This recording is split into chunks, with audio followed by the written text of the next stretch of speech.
we're going to do another review of the Dubai Chewy Cookie. This one is from Cham Bakehouse here on TikTok Shop. Gonna link it here. 2 pieces lang yung binili natin kasi baka mamaya ay iba ang laman ng loob at hindi ka nape. Magkano yung binayaran mo? 285.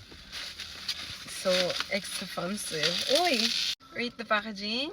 Wala na yun. Packaging. What happened? Okay, pistachio. Talagang Sige, share kayo, tas akin eh.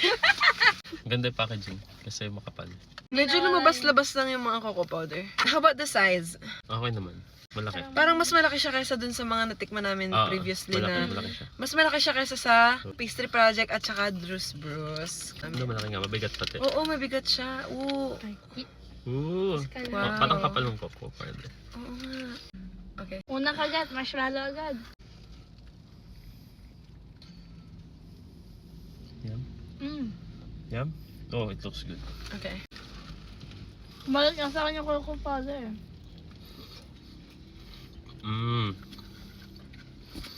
Makapal na Makapal yung, marshmallow, no? Pinakamakapal yung nakagat ko kasi gitna na yun sa'yo eh. Makapal yung marshmallow niya. At least hindi miswa. At least hindi siya miswa. Tastes good. It's good. Hindi din. Sulalatra yun na. It's good. Medyo, lang, Makapal nga lang. 50-50 yung portion ng marshmallow to filling.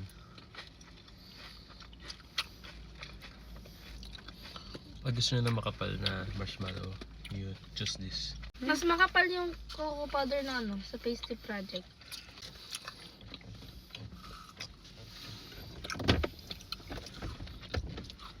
Mas hindi siya ng donut na eh. That's good. Mamaya matatawag ko na ang sarili kong Dubai Chewy Cookie reviewer.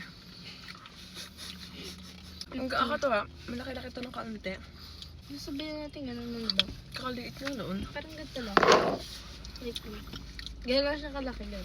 Bye! Bye!